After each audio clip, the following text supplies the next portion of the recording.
everyone, it's Krista here with Blooms and Brushstrokes. Welcome to my channel. For those of you that are new here, thank you for stopping in and checking things out. And for those of you that are returning, as always, thank you so much for being here and being a part of this community.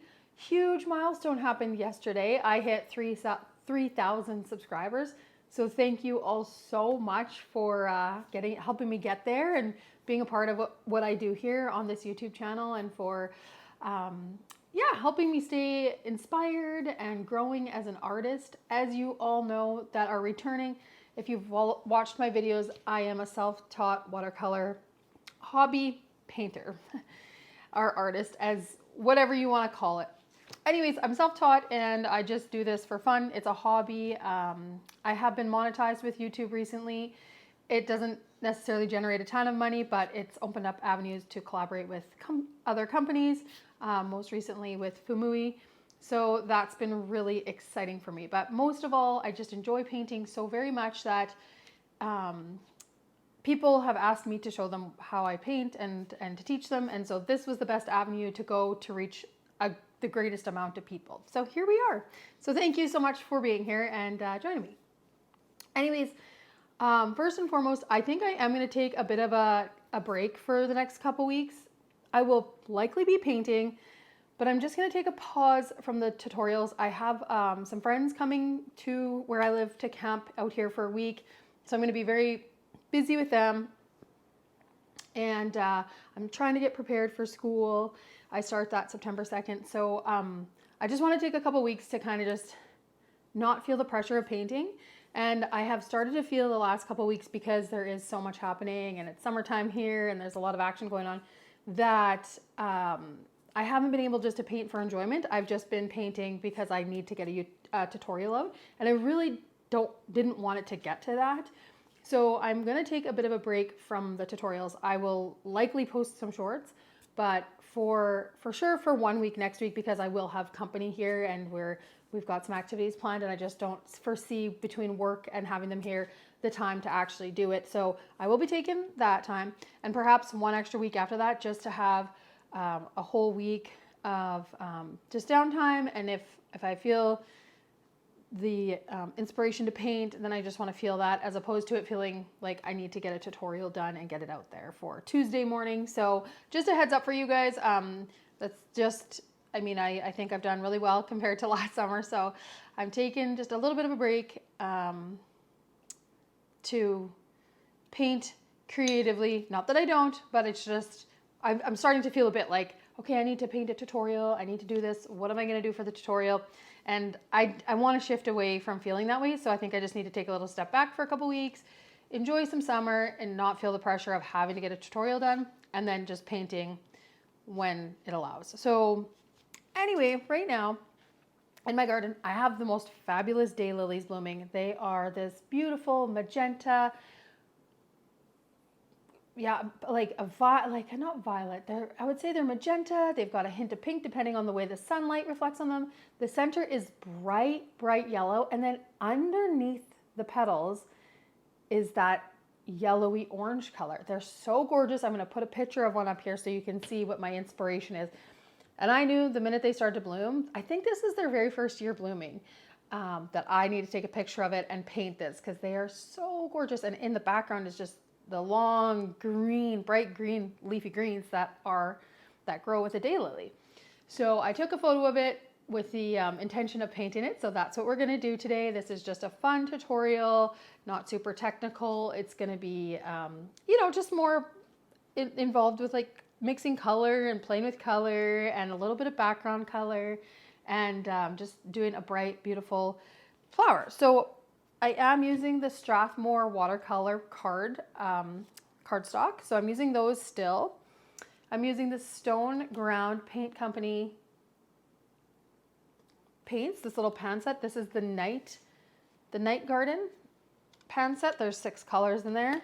I'm using the Mungayo paints. I'm not sure I'll use the Mungayos, but I've got them here in case. And then I'm going to use the Speedball Gold Calligraphy ink, my go-to trusty number 8 Aqua Elite brush that I love so dearly, probably my number one script, and then the number 10-0. Those are the three that I always lean towards. We could probably use a little bit of a different paintbrush for the background because we are going to put some background in there today, but I don't think we need to. And I'm all about keep simplifying. You know, it's nice to try new product and new tools and things like that, but I'm all about simplifying and working with what we know. So anyways, I'm going to put a picture of this up for you guys and get all your supplies ready. Oh yeah, and then we'll also be using the Faber-Castell, which is a new black ink pen that I got from the art store. It's beautiful and I really love the line that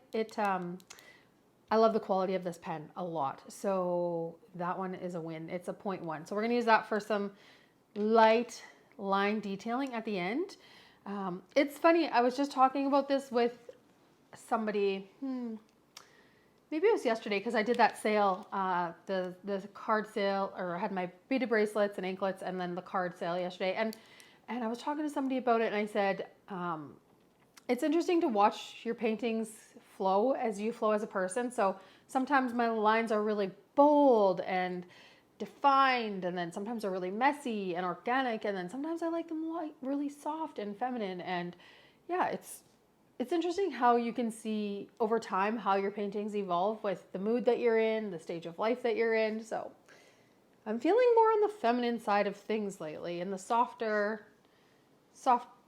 So anyway, I'm going to get all my things together here and let's get painting the tutorial, you guys. All right, I'm all set up here. And yes, I think these Stoneground paint company paints are going to be unreal for this because of the colors. I think they're just going to be magical. Obviously, it's not going to be identical, but it is going to be, it's our inspiration picture. So it's important that when you're doing these, that they're an inspiration. They're not necessarily going to be exact, and don't be so hard on yourself if they are not. The one thing that happened with these paints, I'll let you guys know, is that I didn't realize that they had pooled like a puddle in the bottom. Anyways, and so I closed it. When I was done, I didn't realize it was still so wet. I closed it up, and then when I went to use it, there was mold growing on them. So that was interesting. Anyway, we're going to start off by doing some green in the background. So we're going to use that Hooker's green from the Stoneground Night Garden paint set here. The Hooker's green maybe mixed with some of the gamboge to give it a little bit brighter green. I'm just using this ceramic palette here to mix the colors up in there. You guys can see, oh, you guys can't really see. Oops. There, you can see that better. So I'm just going to go along and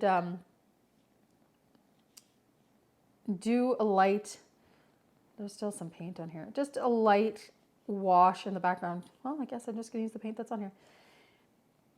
It doesn't need to be perfect, and you can go into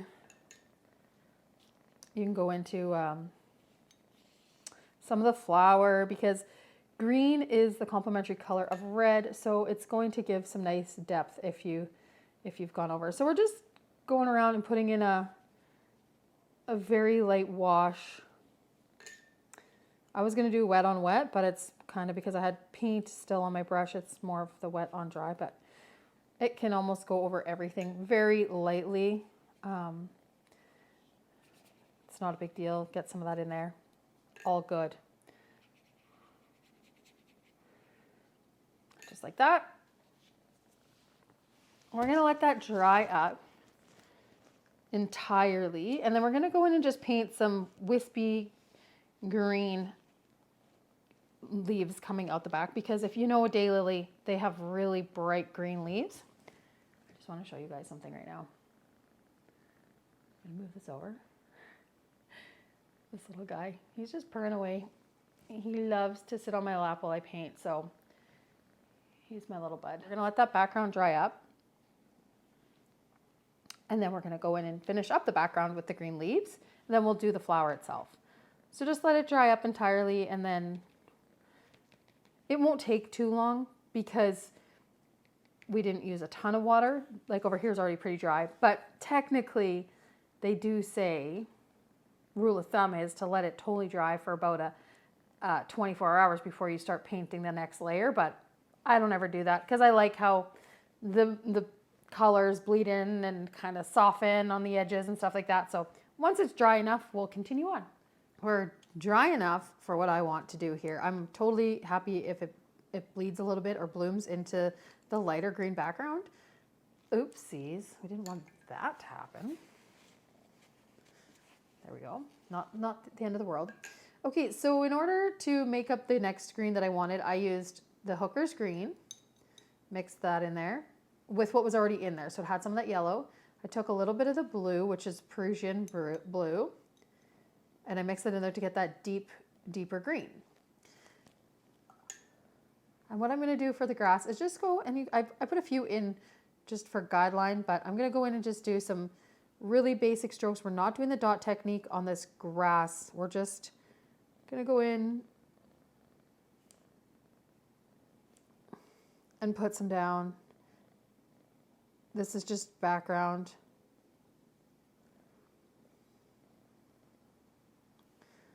All good there.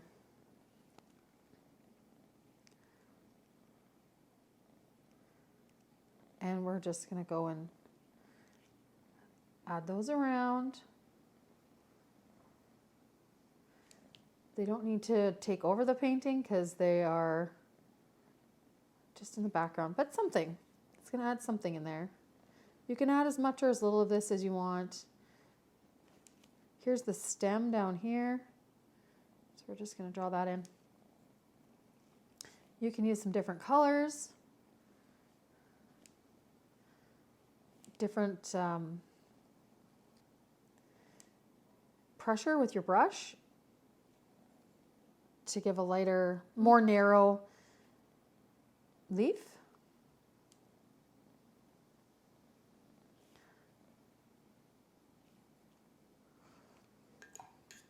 I'm going to add a little bit more blue into this green that I've got going on to just create more dimension.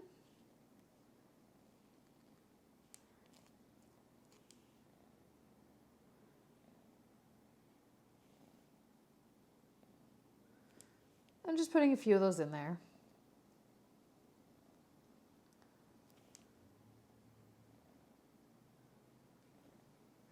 Like so.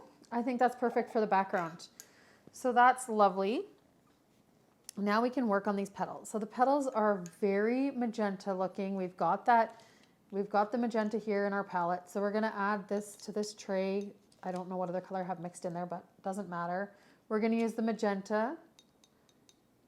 Nice and bright magenta, like that. We're gonna do the dot technique on these. So we're going to use some purple and some magenta, and we're only going to use a little bit of purple, and we're going to just dab it down close to the center. Magenta going all the way up into the petal, and then in the center is yellow. So we're taking that gamboge and we're going to put that in there close to the center, maybe with a little bit of that earth red. Okay, so we're going to start, because we want the lightest color brightest, we're going to start with clean brush, tap it off, quite a bit of water on it, and we're going to push out from the center. Ooh, that's a lot of yellow. Doesn't matter. And we're going to bring that magenta back in. Excellent. So as you know by the picture, these are a lot more magenta than they are yellow, but that's fine. Like, these aren't going to be exactly the same, but you can go in and add more magenta in there to give that feel of, you know, more magenta. But I'm okay with having some of that yellow come up in there. Like, I love the organic look of that. So I think that's bright enough for that petal. I should have started in the background ones actually, but you know, I got too excited. So we're going to go with this one here in the background, and we're going to take that magenta. And we're just going to do magenta on this one. Maybe a tiny little bit of that earth red in there, just a little bit, but mostly magenta. Clean off your brush. We're going to push it down on the side. Use a lot of the brush. And you can kind of wiggle it a little bit.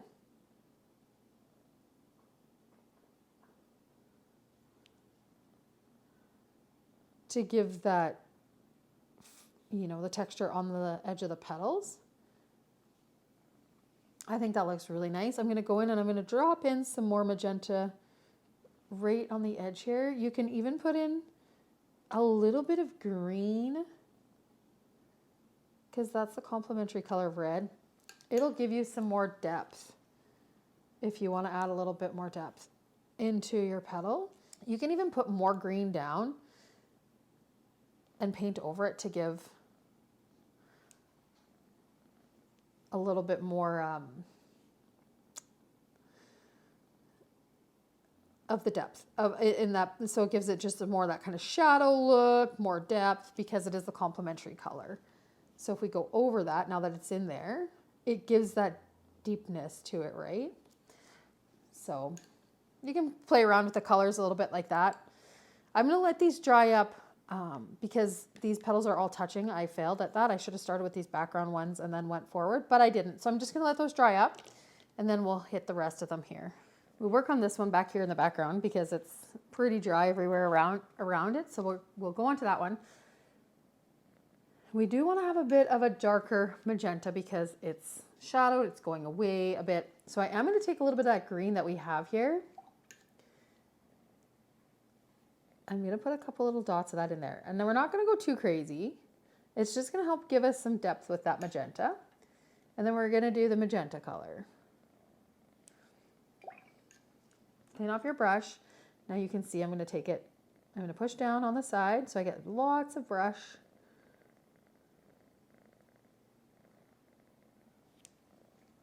Just like that. And I've left some of it not colored because you don't need to fill all the space. It makes it just look a bit, the negative space really helps to create the look of light, dimension, depth, distance, all that good stuff. So I went in the edges with the magenta and added a bit more pure magenta to the edges just to give that look. Again, this is quite abstract, so you don't have to be, it doesn't have to look like there's exact light in a certain spot. You know, it's all good. So we'll work on this background one here. We can do a couple dots of that green close to the center. Mostly magenta. And then, as I said, coming underneath these petals actually is that yellow. So clean off your brush, lots of water. We're going to push it down.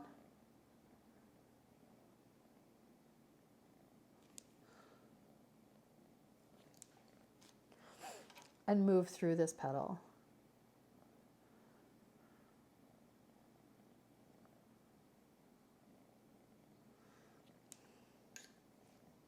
I love how that looks. Again, I like to add in that straight magenta, get that boldness.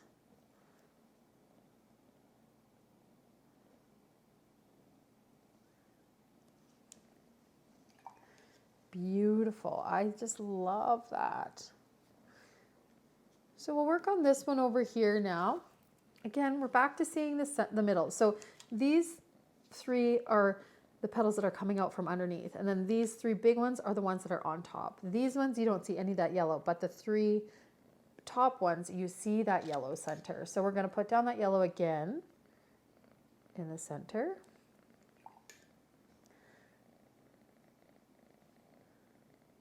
Going to get that magenta. Perhaps, again, a dot or two of that violet. Clean off your brush. Start in the center again, because that's the lightest color. And then we're working our way out. And you can wiggle your brush. Add more color where you need it. So I want more yellow in the center, so I'm adding more of that. And I want more vibrance, so I'm adding more of that in there as well.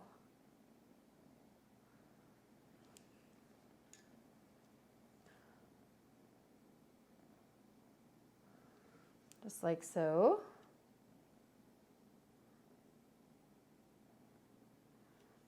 Ooh, it's pretty. And then this last one here.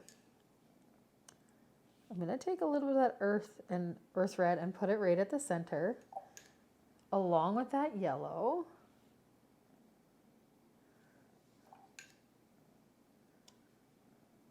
Big time magenta here. Okay, put a little bit of purple in there, violet.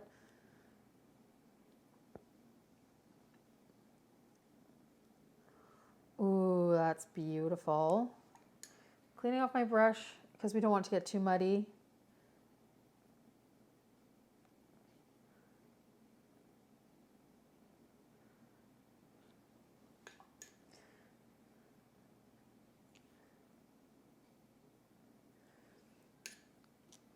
Again, that yellow poking out from underneath.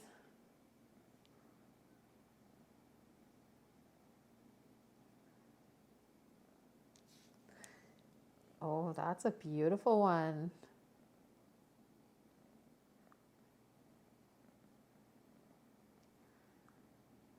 That looks amazing. I think that looks awesome. So depending on how much light and how much dark you want to see, you can go and add more or less of any color in there. But you can see that beautiful flower in there. It's bright, it's vibrant, it's excellent. So with the stamen, which is coming up out of the center, those are bright orange yellow. So I am going to bring in the Mungayo paints for that, and I'm going to go with the, I think it's just a straight orange is what it's called. I'm looking at it upside down. Yeah. I'm just going to go in with the orange and vermilion together to create the stamen that I had drawn in there. This is where you can get out your 10-0 liner brush. I'm just going to follow what I had in there. Putting a little bit of the orange and then vermilion on it as well.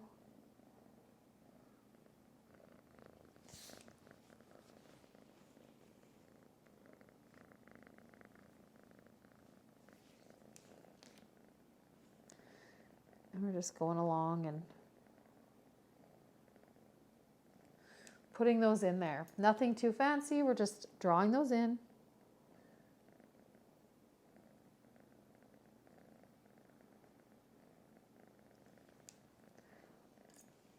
Looks great. We're going to let that dry up. We're going to get out our Faber-Castell pen, and then we're going to do some line work with this once it's dried up. I'm going to get out my metallic ink and give it a shaky shake because that always settles really good. In the background, if you wanted to, you could go and add in a little bit of line work while we're waiting for this to dry up. I wouldn't do a ton, but for whatever reason, I'm thinking, okay, a little bit might be okay. Ever so soft. On a few of these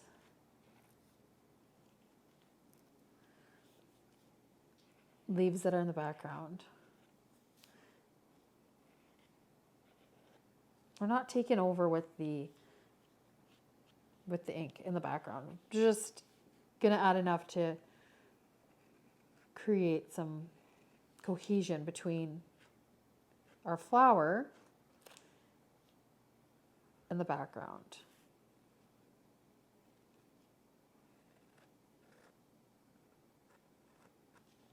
I think that's already enough for the background. You really don't need much of it at all. This very first petal is dry.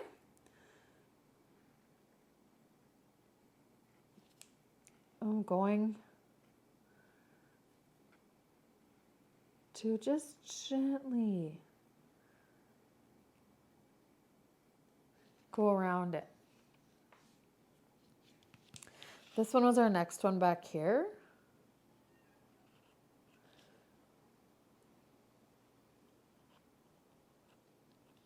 So softness. This one is, you know, folding away from us. This one here is coming down.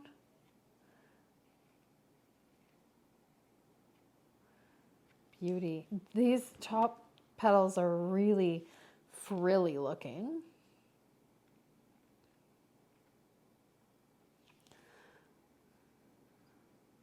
This isn't totally dry on the end.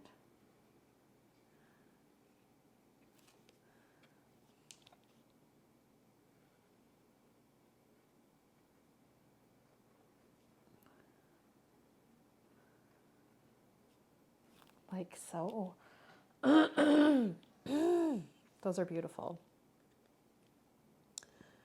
We can go in with these a little bit.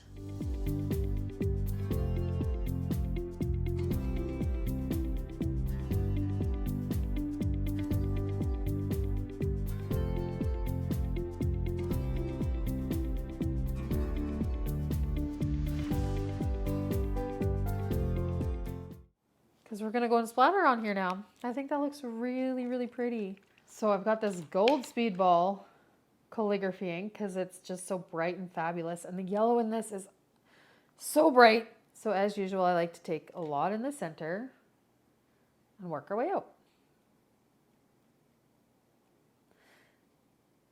And I think this will look really great with that. Yeah, it looks so pretty with that gold. Oh, I love that. That's amazing. So that is that, you guys, just like so. We have this beautiful daylily.